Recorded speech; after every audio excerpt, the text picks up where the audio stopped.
Di surga, pada pagi hari ini, kami mengucap syukur karena kami akan mendengar firman-Mu bahwa dalam situasi yang tidak menentu, dunia lagi berkompetisi, ada peperangan dalam perdagangan maupun peperangan di dalam jiwa dan roh kami. Ajarlah kami agar kami tetap berani untuk menghadapi kehidupan ini. Saudaraku, pada hari ini saya akan mengajarkan karakter Kristus, keberanian karena Tuhan. Apa beda keberanian dari diri sendiri dan keberanian karena Tuhan? Keberanian dari diri sendiri itu melihat kekuatan dan kapasitas kita. Tetapi keberanian karena Tuhan dialami oleh Daniel menghadapi singa-singa. Dialami oleh Sadrah, Mesa, Abednego menghadapi api yang panas. Dialami oleh Daud menghadapi Goliat. Dialami oleh pahlawan-pahlawan iman seperti Paulus dan murid-murid Yesus juga. Keberanian karena Tuhan adalah keberanian karena Yesus sudah mati dan bangkit membuktikan dia adalah Allah dan dia sudah naik ke surga dan turun Roh Kudus. Roh Kuduslah yang membuat kita berani. Saudaraku, kalau ada yang sakit, kalau ada yang berkekurangan, kalau ada yang masih punya persoalan dengan keluarga, mari kita bangkit, roh kita semangat lagi. Kita dengarkan firman Tuhan. Ada 10 firman Tuhan tentang keberanian karena Tuhan dan aplikasi dalam keluarga, dalam pelayanan, dan dalam pekerjaan kita. Inilah 10 kebenaran, keberanian karena Tuhan. Roh Kudus berbicaralah kepada kami. Roh Kudus, sampaikanlah kebenaran-Mu, karena kebenaran-Mu akan membuat kami kuat dalam nama Yesus. Pertama, saudaraku, menghadapi ketakutan dengan iman. Ya, iman itu tidak melihat, tidak ada data, tapi kita percaya. Ya, Yosua 1 ayat 9 berkata, apakah saya tidak menyuruh engkau kuatkan dan teguhkanlah hatimu? Janganlah takut dan janganlah patah hati, sebab Tuhan Allahmu menyertai engkau kemanapun engkau pergi. Saudaraku, percayalah bahwa penyertaan Tuhan membuat kita mampu berhasil. Yosua 1 ayat 8-nya bicara mengenai bagaimana keberhasilan itu dicapai karena Tuhan. Dan ayat 9, kuatkan dan teguhkan hatimu. Itu firman Tuhan, jangan takut dan jangan patah hati. Sebab Allah kita menyertai kita kemanapun kita pergi. Saudaraku, menghadapi ketakutan dengan iman.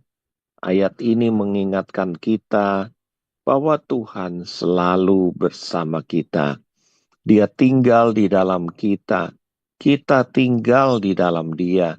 Memberikan kekuatan ketika kita menghadapi ketakutan. Ketika kita merasa takut untuk mengambil langkah baru. Misalnya berpindah ke pekerjaan baru atau melanjutkan pendidikan. Berdoalah meminta bimbingan Tuhan ketika keputusan dibuat Majulah dengan percaya karena iman, mengingat bahwa Tuhan menyertai kita di setiap langkah kita. Yang kedua, saudaraku, menguatkan diri dalam situasi sulit. 1 Samuel 30 ayat 6. Daud sangat tertekan, tetapi Daud menguatkan dirinya di dalam Tuhan Allahnya. Tuhan, kami menjadi kuat karena Engkau ada di dalam kami. Kami menjadi kuat dalam situasi sesulit apapun, seperti Daud, ya Tuhan. Ketika jiwanya tertekan, Daud menguatkan dirinya di dalam Tuhan Allahnya. Kepada siapa kami berseru, ya Tuhan, selain daripadamu? Saudaraku, menguatkan diri dalam situasi sulit, seperti dalam hidup kita akan menghadapi situasi yang penuh tantangan dan kesulitan. Saat dihadapkan pada masalah, mungkin kita menyerah. Kita perlu mencari waktu untuk menguatkan diri di dalam Tuhan melalui doa dan pembacaan firman-Nya. Misalnya jika kita mengalami krisis dalam keluarga atau pekerjaan, mari kita mencari cara untuk memperkuat iman agar dapat menghadapi semua itu dengan kepercayaan daripada Tuhan. Saudaraku, apa yang kita alami, saya juga alami, dan kita semua berjuang dalam kehidupan ini. Biarlah kesulitan satu hari menjadi satu hari saja, tidak memikirkan bagaimana minggu depan, bulan depan, atau tahun depan. Kesusahan sehari cukuplah sehari. Mari kita menguatkan diri dalam situasi sulit apapun. Yang ketiga, saudaraku, berdiri dalam kebenaran. Ketika kita sudah punya iman, ketika kita memegang firman, kita mampu berdiri dalam kebenaran. Mazmur 27 ayat 1, Tuhan adalah terangku dan keselamatanku. Kepada siapakah aku harus takut? Tuhan adalah benteng hidupku. Terhadap siapakah aku harus cemas? Kami menyebut firman-Mu ini, ya Bapa, seperti Mazmur, bahwa Engkaulah terang kami, keselamatan kami. Kepada siapakah kami harus takut? Engkaulah Tuhan benteng hidup kami. Terhadap siapakah kami harus cemas? Ketika kita berdiri dalam kebenaran, saudaraku, kebenaran adalah fondasi yang kuat. Kita berpegang kebenaran adalah Allah sendiri. Berdiri dalam kebenaran, ayat ini menunjukkan bahwa ketika kita memiliki iman kepada Tuhan, kita tidak perlu takut dengan apapun yang terjadi di sekeliling kita. Dalam situasi yang menguji integritas, seperti di tempat kerja atau lingkungan sosial, beranilah berdiri untuk kebenaran, meskipun kita mungkin menghadapi kritik atau penolakan. Ini adalah saat yang tepat untuk menunjukkan integritas dan komitmen kita terhadap nilai-nilai iman.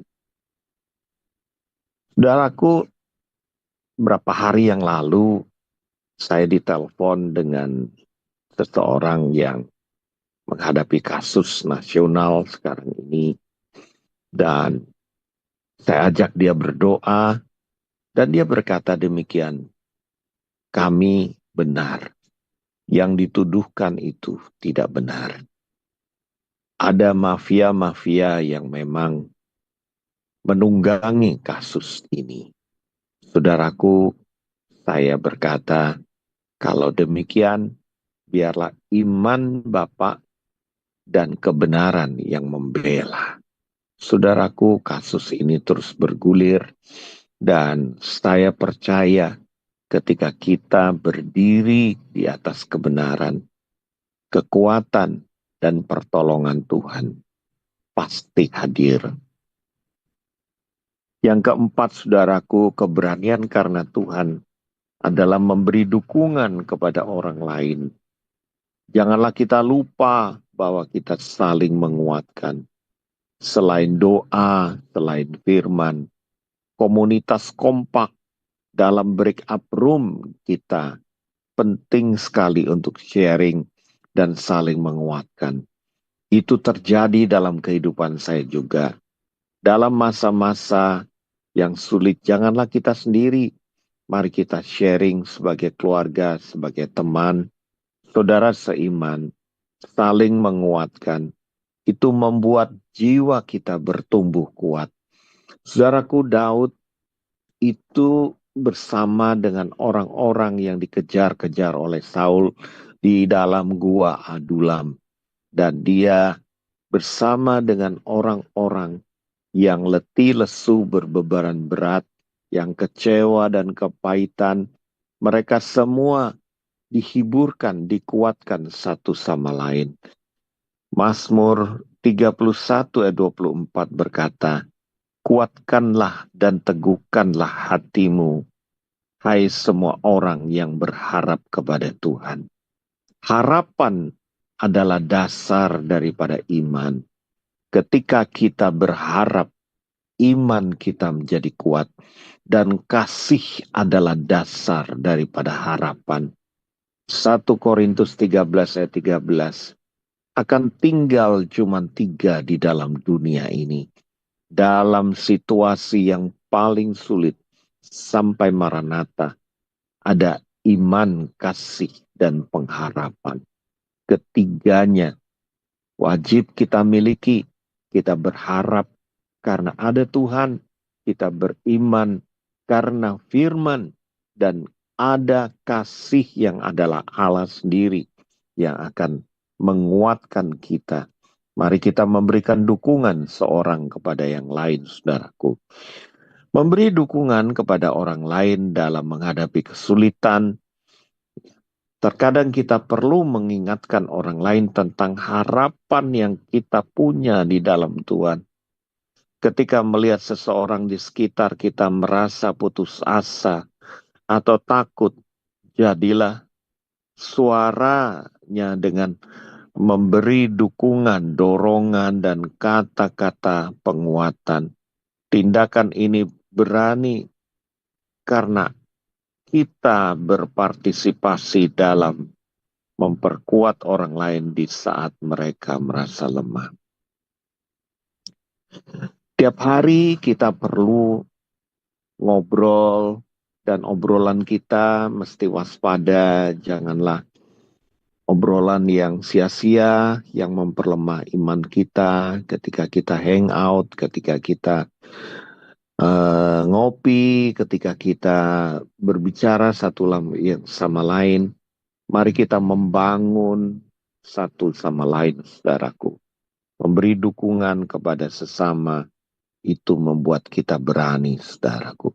Yang kelima, keberanian karena Tuhan adalah mengambil tindakan berani dalam pelayanan. Ya, kita melatih diri kita dengan melayani di break up room, ya, di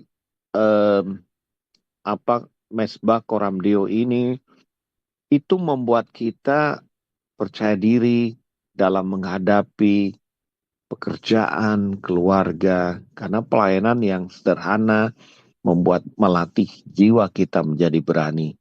2 Timotius 1 ayat 7, sebab Allah memberikan kepada kita bukan roh ketakutan, melainkan roh kekuatan, kasih, dan pengendalian diri. Saudaraku, ketika kita melayani, roh yang ada di dalam diri kita, Kejadian 2 ayat 7, roh itu diciptakan ketika hanya terjadi penciptaan, dan saat ada Roh Kudus bersatu dengan Roh Kudus, maka ketakutan akan sirna, roh kekuatan, kasih, dan pengendalian diri ada di dalam diri kita. Mengambil tindakan berani dalam pelayanan, dalam konteks pelayanan keberanian sangat penting. Kita dapat berani untuk melayani di komunitas atau koramdeo, gereja, dengan mengambil inisiatif untuk menyampaikan Injil kepada orang-orang yang mungkin tidak mau mendengarkan, terlibat dalam pelayanan meskipun kita merasa tidak siap, adalah langkah berani yang menunjukkan kepercayaan kita kepada Tuhan dan kemampuan Tuhan bekerja melalui kita. Saudaraku, mari melayani dengan sesama dan mulai sharing dengan sesama. Ibrani 10, 23, 24 berkata, kehidupan saling itu bisa saling memuatkan dan berani karena Tuhan. Yang keenam, saudaraku, menjadi suara bagi yang tidak mampu. Menjadi suara Tuhan, menjadi suara yang memberi semangat. Amsal 28 ayat 1. Orang benar berani seperti singa, tetapi orang jahat melarikan diri ketika tidak ada orang yang mengejar. Tidak ada orang yang mengejar, melarikan diri, itu ketakutan dari dalam diri sendiri. Tapi orang benar berani seperti singa. Saudaraku, bagaimana kita menjadi suara untuk yang tidak mampu? Tindakan keberanian juga mencakup berbicara untuk mereka yang tidak memiliki suara. Misalnya terlibat dalam organisasi yang menangani isu sosial di masyarakat, atau menjadi penasehat untuk menangani kekerasan atau ketidakadilan. Menjadi suara untuk yang kurang beruntung adalah tindakan yang berani dan mencerminkan karakter Kristus. Saudaraku, saya pernah menjabat menjadi penasehat di organisasi gereja hampir 10 tahun, dan saya selalu mewakili suara jemaat untuk para pemimpin di gereja itu. Dan ketika saya menyuarakan suara-suara yang tidak terdengar, memang manfaatnya banyak sekali. Dia membuat kita semakin percaya diri dan berani, karena kita memiliki sifat Tuhan dengan keadilan, dengan keberanian, dengan iman, kasih, dan pengharapan. Saudaraku, mari kita menjadi suara bagi orang-orang yang tidak mampu bersuara. Yang ketujuh, berani menantang diri sendiri supaya tidak lemah, tidak pesimis, ya. Ibrani 13 ayat 6. Sebab itu dengan yakin kita dapat berkata, Tuhan adalah penolongku. Aku tidak akan takut apa yang dapat dilakukan manusia terhadap aku. Saudaraku, pada waktu kita meditasi, pada waktu kita merenung, pada waktu kita berdiam diri, kita berbicara self-talk, berbicara dengan diri kita sendiri. Ketika kita sikat gigi atau melihat merapikan rambut di kaca, kita self-talk, katakan, Yakub, apa yang terjadi dengan dirimu? Mari kita berkata dengan hati nurani kita, manusia dalam kita. Katakan bahwa Tuhan penolongku. Aku tidak akan takut apa yang dapat dilakukan manusia terhadap aku. Hal ini sering saya lakukan, saudaraku, karena yang dapat menolong kita adalah Tuhan dan iman kita sendiri. Berani menantang diri sendiri, bicara mengenai bagaimana kita berbicara dengan diri kita sendiri, keluar dari zona nyaman, misalnya berbicara di depan umum atau mengikuti acara networking adalah langkah-langkah berani yang dapat kita ambil. Ketika kita percaya bahwa Tuhan menyertai kita, kita akan lebih berani menghadapi tantangan dan mengambil langkah-langkah yang sebelumnya terasa menakutkan. Saudaraku, percayalah, pesimis bukanlah sifat seorang yang berani karena Tuhan, tapi optimis, percaya diri karena iman membuat kita termotivasi untuk melakukan kebenaran. Yang kedelapan, keberanian karena Tuhan adalah mencari tawaran pertolongan untuk masalah pribadi. Kita berani minta tolong kepada sesama karena kita memang sesungguhnya tidak bisa sendiri. Filipi 4 ayat 13 berkata, segala sesuatu dapat kutanggung di dalam Dia yang memberi kekuatan kepadaku. Kita minta tolong pada Tuhan dan minta tolong pada sesama tidak menjadi masalah, saudaraku. Mencari tawaran pertolongan untuk masalah pribadi jika kita mengalami masalah kesehatan misalnya, atau mental atau emosional, mari kita berani untuk mencari dukungan profesional seperti terapis atau konselor atau sahabat-sahabat di Koramdeo, ya. Ini menunjukkan kekuatan dalam ketulusan kita untuk mengakui bahwa kita memerlukan bantuan sambil tetap berdoa dan meminta Tuhan memberi kita kekuatan untuk menjalani proses penyembuhan. Itu salah satu contoh saja. Juga di pekerjaan, juga di keuangan maupun berupa nasihat. Mari kita tidak malu untuk minta tolong, saudaraku. Karena kita diciptakan secara komunitas, kita tidak bisa hidup sendiri, saudaraku. Yang kesembilan, berani karena Tuhan adalah mendukung teman yang merasa kesulitan. Kalau tadi kita menolong, minta tolong, kita sekarang yang menolong, saudaraku. Mazmur 56 ayat 3 sampai 4. Dalam hari aku takut, aku akan percaya kepadamu. Dalam Allah yang firman-Nya pujian. Dalam Allah aku percaya, aku tidak akan takut. Apa yang dapat dilakukan manusia terhadapku? Saudaraku, di dalam keraguan setiap hari, mari kita menguatkan diri kita, berkomunikasi dengan Allah. Kita tetap membantu sesama dan firman-Nya, aku percaya, aku tidak akan takut apa yang dapat dilakukan manusia kepadaku. Mari kita menolong sesama kita dengan firman Tuhan, dengan doa dan nasihat.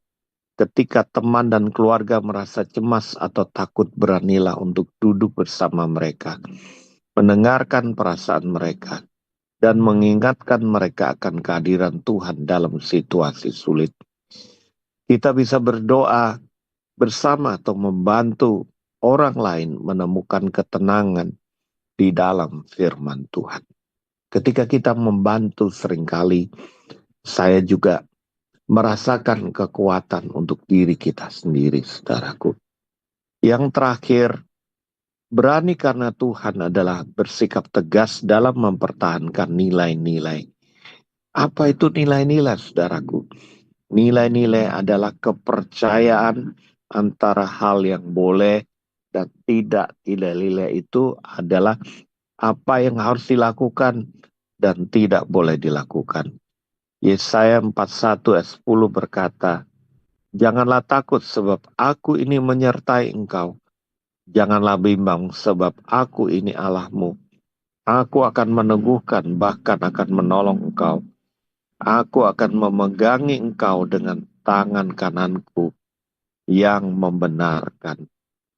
Yesaya 41 ayat 10 ini, saudaraku, sering dipakai untuk orang yang dalam situasi dilema, di perempatan. Mari kita tetap percaya, mau ke kiri atau ke kanan, atau berhenti, maju ke depan atau retreat, fight, flight, or freeze, ya. Itu sikap yang memang diberikan oleh Tuhan di dalam otak kita untuk tetap diam atau melawan atau mundur, ya. Saudaraku, bersikap tegas artinya kita mempertahankan diri dengan nilai apa yang kita percayai dari firman yang selama ini ada di dalam diri kita.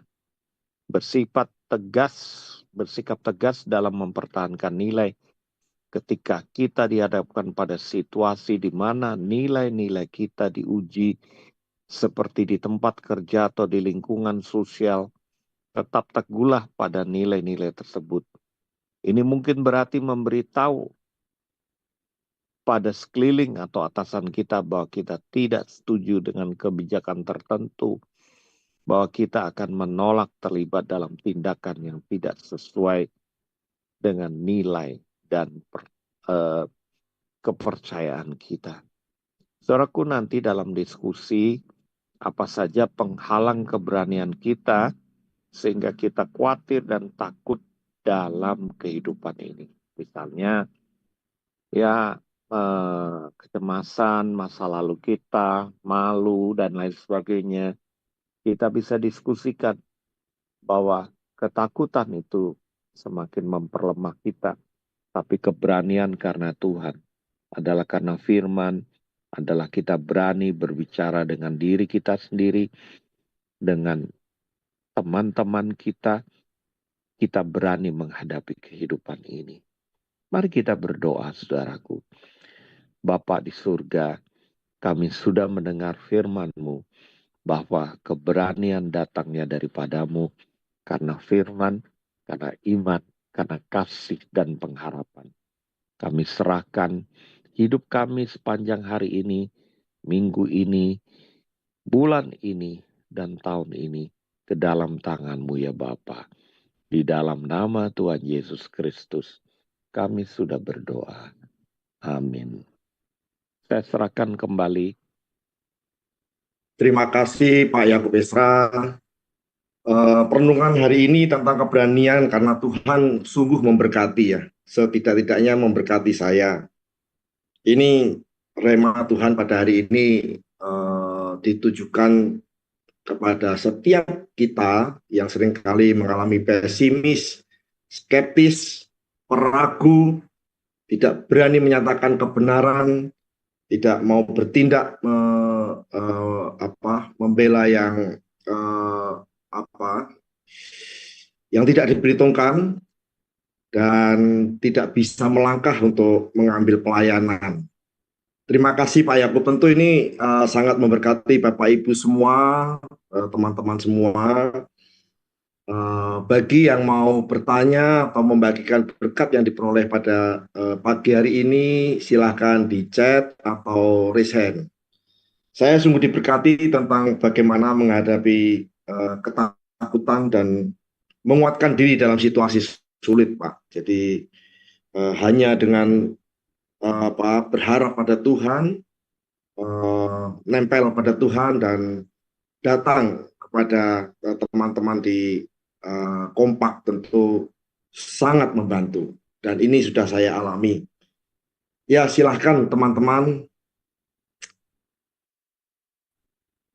Bila mana ada yang ditanyakan, ini mungkin Bapak pengumuman dulu ya. Bagaimana? Pengumuman dulu. Ya, silakan. Tim screen.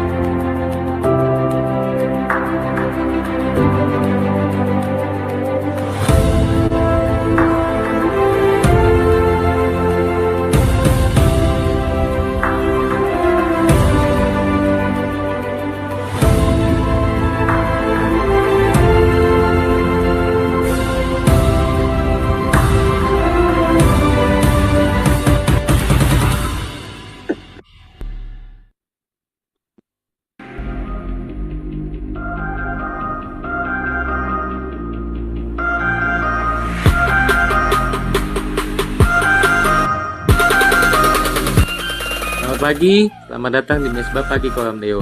Bapak Ibu Saudara yang baru pertama kali hadir, kami mohon untuk menuliskan nama, nomor handphone di room chat yang telah tersedia. Bagi yang ingin didoakan, dan silakan tulis nama yang ingin didoakan di kolom chat. Isi Koram Deo adalah membangun kompak keluarga tadi yang dilengkapi untuk bertumbuh bersama. Apa itu kompak? Kompak adalah komunitas sepakat yang dimulai dari 2-3 orang yang terikat janji untuk membangun komunitas kerajaan Allah. Emang ada apa sih dengan kompak? Kompak itu luar biasa, Bapak Ibu Saudara, di mana kita bisa saling mendoakan, saling menguatkan, saling sharing firman. Di situ bisa terjadi banyak mujizat seperti banyak yang dialami oleh teman-teman yang ada di dalam kompak. Ayo saudara-saudara, mari ikut kompak, jangan sampai ketinggalan.